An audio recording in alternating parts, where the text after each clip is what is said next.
Okay. So I am not as well prepared as Thomas, who did a really good job on the slides. So I just wanted to explain my vision, which I think many of you share, especially also Klaus, who invited me to present the vision here. And it is about the use of trusted technologies. It is basically the use of blockchain in capital markets, broadly speaking. So what we are doing and basically at Blocktrade is to be a secondary market. So now you all have heard of security token offerings or digital security offerings or some other types of offering that is linked to an asset that sits on top of a blockchain. Usually the most important thing that people are talking about is the liquidity. But where does the liquidity happen? So is this building that we are in, is it liquid?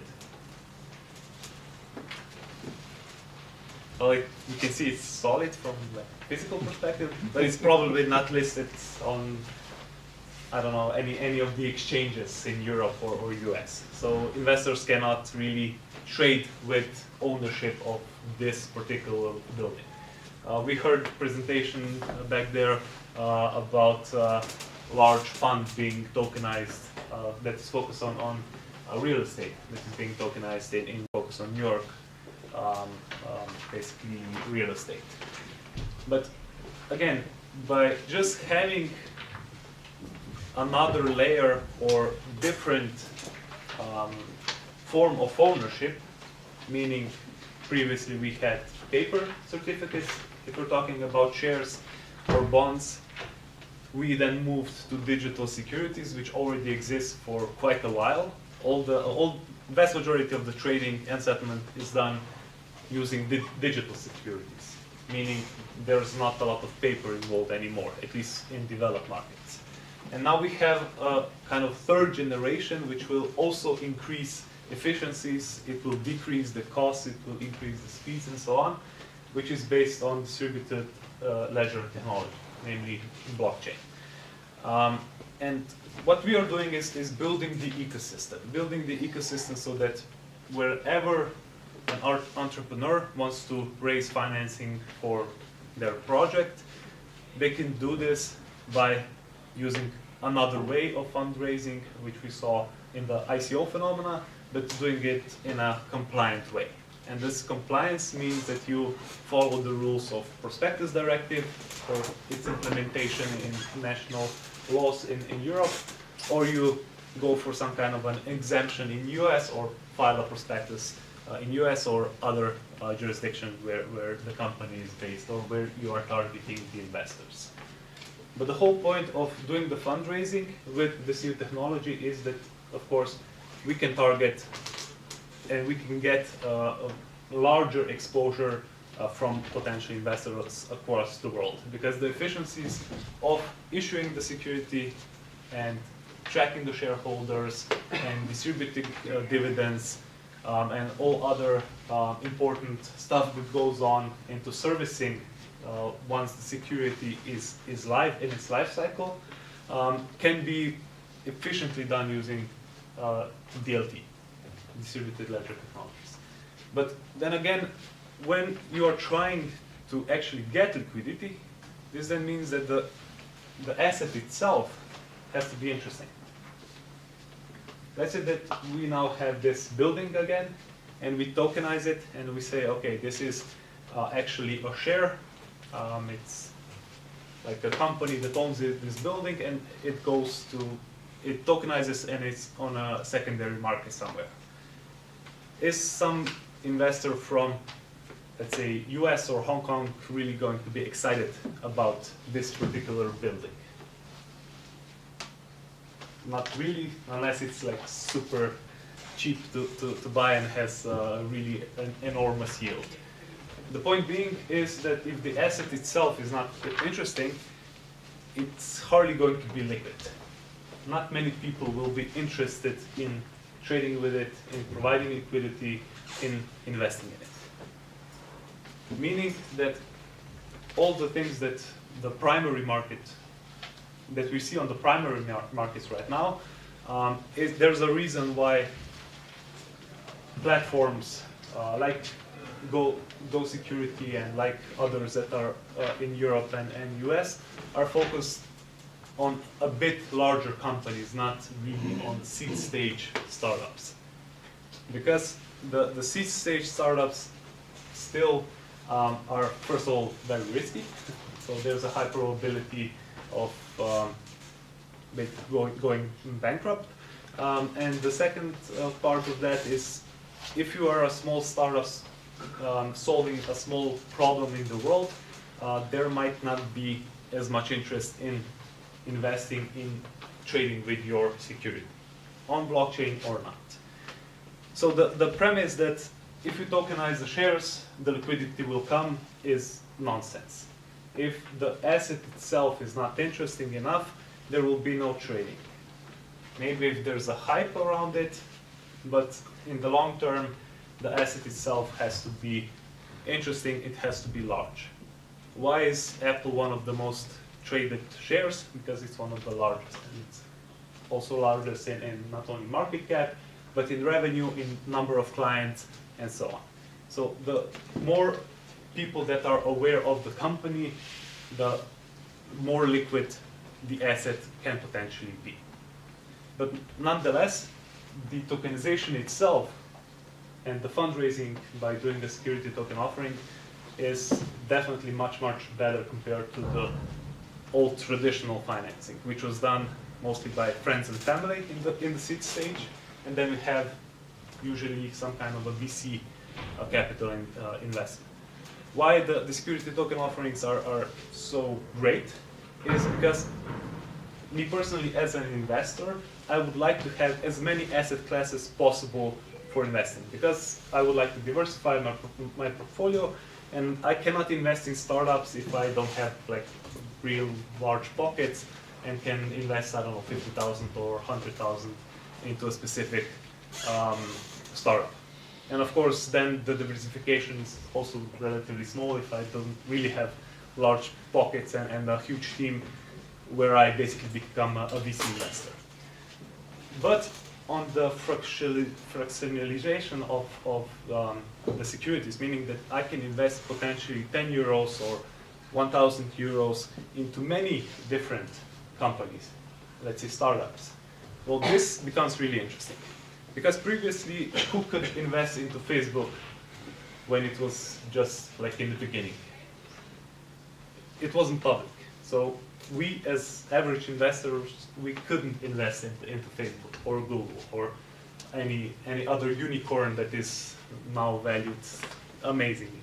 But the point being here, if a lot of startups and all other companies decide to tokenize their shares, to do a security token offering, targeting also not retail maybe, or maybe only accredited, but still later on potentially also retail clients. This also means that the asset class that we can invest into as investors expands, and the number of potential investments increases, namely potential returns are also high. And specifically for Europe, Europe has been known that we rely a lot on banks. So companies usually, they don't seek financing on the capital markets, but they do by getting loans from the banking system. And given the fact that during the recession, the whole banking system shut down, it has been quite problematic for European companies to basically get financing from the capital market. But if we also increase not only the potential number of investments in the European capital markets, but also increase potential number of investors, namely all of us, who can invest their savings into either primary market issuance, which is rarely happening right now, but can of course happen with security token offerings much more easily. Of course, we have to touch the compliance here. When the securities are offered, and I poked Thomas a bit, if there's a way around in Liechtenstein to be a security but not be a security, so obviously not. And we have to follow the rules. Namely, on the primary market, the most important one is, of course, the prospectus directive, which is going to be prospectus regulations from July of this year, which is kind of good. Actually, it's better than US because you can raise up to 8 million, depends on country to country, without issuing a prospectus. There are also some ways around it so that you can raise kind of a lot of money also from retail investors, but you need to target only 150 people from specific country, but still Europe is quite large. So I think Europe has a huge potential regarding the new regulations and how everything is structured on the primary market. But the mindset, of course, has to shift a bit. And this is where primary market platforms come into play, because a lot of educations also need to happen before investors are satisfied with what they are getting, and the compliance again is here crucial.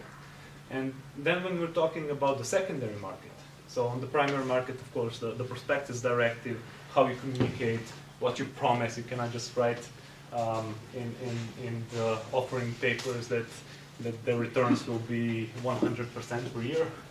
We kind of cannot say that, but still some are doing that. But the secondary market is a bit more complex. When you issue a security token, it doesn't mean that it will get traded. It only means that the share certificate, or if it's bond or whatever financial instrument it is, can be more easily transferred. Not traded, transferred. Of course, when you transfer it to somebody and somebody sends you cash, that's actually a trade, but it's not a trade on a multilateral system. So when I want to trade, let's say with Klaus, and I have, let's say, a share of this building, I can send it to him and he sends me the money. Sure, the trade is done. But we cannot come into this room and start yelling at each other, I'll buy this, I'll sell this, and so on, because this is a marketplace. And marketplaces for financial instruments are regulated. They're regulated under MiFID II. Basically, this is Markets in Financial Instruments Directive, which is implemented across Europe, including Liechtenstein, because it is part of European Economic Area. And under MiFID, and it's not only MiFID, it would be really nice if it were only MiFID, it's also MiFIR, it's also MAR, Market Abuse Regulation, and then the one interesting one that blockchain technology will probably disrupt is CSDR, which is Central Security Depository Regulation, and there's transparency regulation and quite a few of others, and of course the company laws, which are in every single country a bit different. So when you are thinking about having your security token listed on an exchange, it's not as simple as paying 1 million to Binance. Because the exchange itself has to be highly regulated, has to comply with many different laws, and it's not just on the exchange side. Right now, when you open up an account for, let's say, trading with cryptocurrencies, you open up essentially a brokerage account, you open up an account with the custodian, you open up an account with the exchange. There's a CSD essentially somewhere in, so there are a lot of different players in one entity. The whole point of regulation in past 40 years has been to just remove away potential conflicts of interest with the goal of securing the investor protection. So there's a difference. There has to be a CSD involved when we have a secondary market.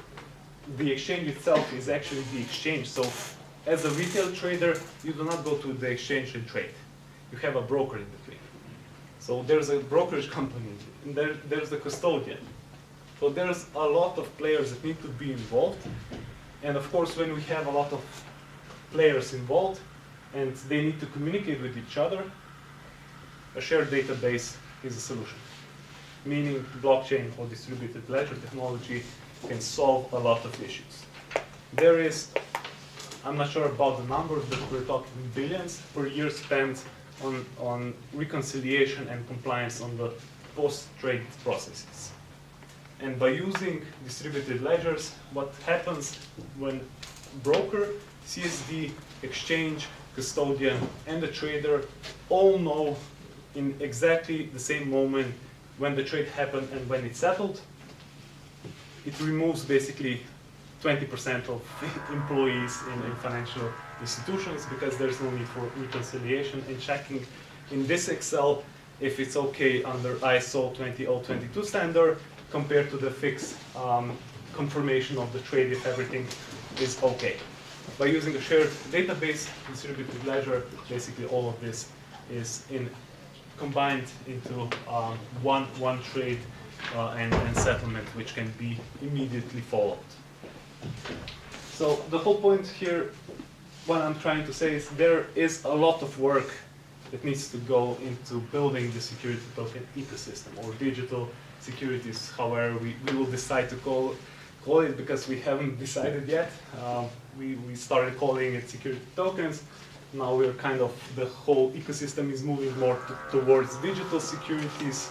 But in the end, somebody mentioned previously that it doesn't really matter. You don't explain which SQL database you're using in your backend. You don't put your Postgres ICO something just because it's a new technology. Doesn't mean that we need to promote it as such. We are here to solve problems. The problems in capital markets are on the primary market issuance, where we have a lot of great players building great platforms for companies doing the fundraising and tokenizing the financial instruments. And on the secondary market, on the post-trade processes, where of course blockchain can help significantly. And by solving those problems, of course the blockchain will be used more. But we shouldn't jump around across the world and just shout blockchain as fast as we can and hope it will be adopted. We need to actually solve the problems. And this is, from my perspective, speaking only about the capital markets. I assume it's the same across other industries.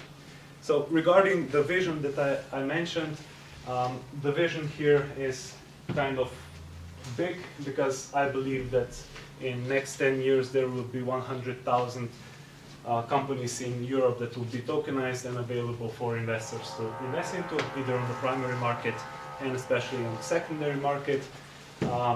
And by us as Blocktrade being positioned as the choice for the secondary market for institutional players for these tokenized securities, we hope to build the ecosystem together with partners like Go Security, BGC Shares now, and others, and to basically increase the competitiveness of Europe compared to US, where they're kind of used to relying on capital markets, meaning that they can, and entrepreneurs can take more risk because they are well financed compared to Europe, where this is not usually the case, and we rely too much on the banking system. So hopefully blockchain will disrupt capital markets. So, and by that disruption, banking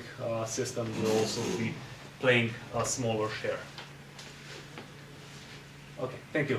Any questions regarding secondary market or anything regarding tokenization? Just about the first part, like you have the primary market and the secondary market. Yeah. What's the difference between the primary markets and the existing equity crowdfunding platforms, other than the tokenization? So essentially it's the same. So you also have the same problems as equity platforms are having right now? Yeah, so we are not focused on the primary markets, we're just the secondary, but in the end, when somebody is trying to raise funding, they need to follow the rules. So these are prospectus directive and all the others. It is really good to see that the prospectus regulation is now opening more options towards companies doing the fundraising. But in the end, the fundraising process itself, it's hard to do. So this is why we still have a lot of investment banks and VCs that are actually focused on helping companies in the early stages to become later more appropriate to go public or do some follow-up investments. Because that's essentially what happens if, like, are these companies ready to go public? Because they just look at the ICO space and until now, I think around 95–96% of all blockchain companies, startups, whatever you want to call them, are just failures. Yeah. And that's the same with the regular startup community. And you will probably see the same. So if you're having a secondary market with these, like, so many failures or so many bad cases, would you be able to actually have any kind of liquidity inside of that market? Because then it won't be something that investors will get attracted by.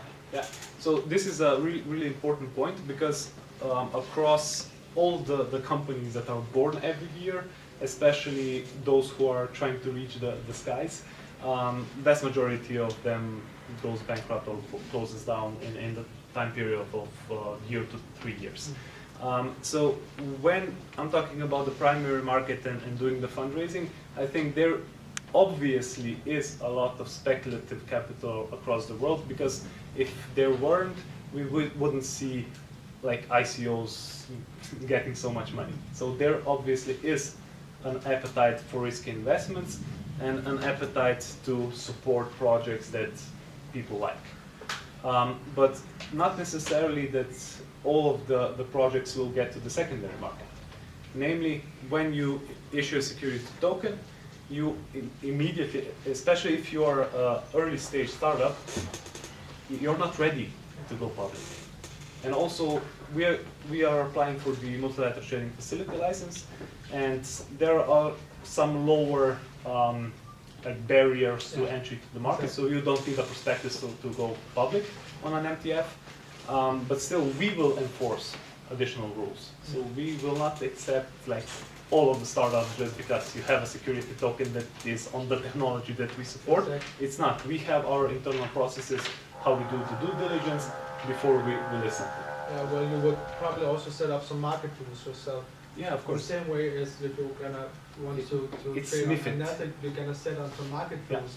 And that would probably limit the number of companies going into, because like we have seen many cases where startups or companies from like, let's just say 5 years old companies want to get public, and it's just a bad case. And then investors will flee away, and then they won't come back to that exchange because it's just bad cases. And we've seen that over and over again. I don't see how blockchain will change that. I see how so we will have some solutions for the tokenization and trading and so on, but we will still have the same problems and challenges with startups. And no technology can solve that. Exactly. Yeah. But what we can solve as the like people who are in this space working together on it is the barriers for entrepreneurs to get the investments, and on this other side of things, for the investors to get interesting investments, more risky investments, but potentially also, like, if we're talking about real estate investments, it's not like something super volatile. So it's a really broad spectrum, and also, at least what we are getting, the deal flows right now, there are also really large companies, even public companies, that are doing STO as we speak. So it's not just about startups, it's all of it. There's a difference between security tokens and tokenized securities. Like this. So yeah, let's talk about securities that are on blockchain. Yeah.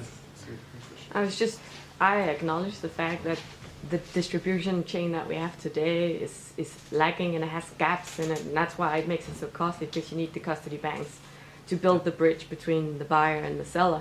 And often there are several custody banks in that chain. Yeah.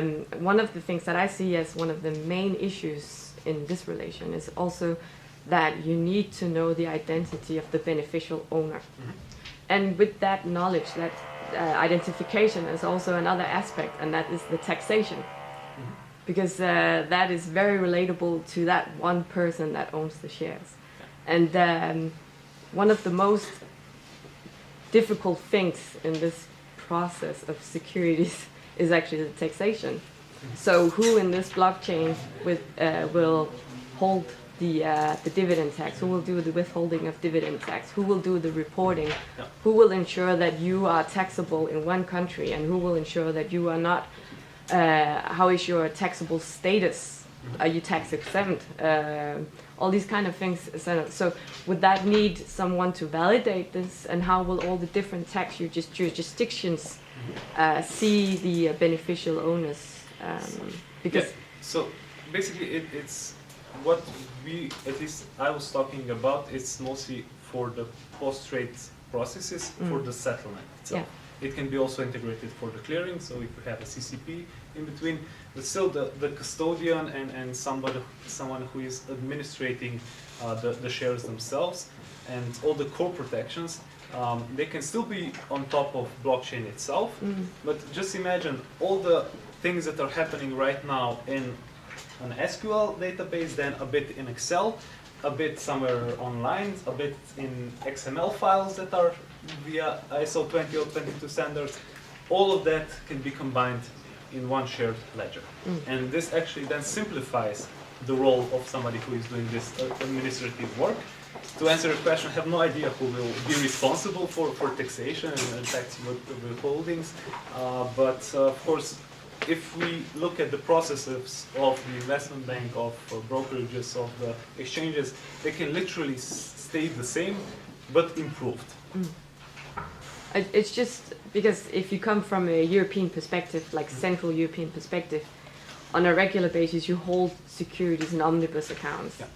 But for instance, the Scandinavian market, the Asian markets, the South American market, you do single investor accounts. So on the ledger, you already know who the beneficial owner is.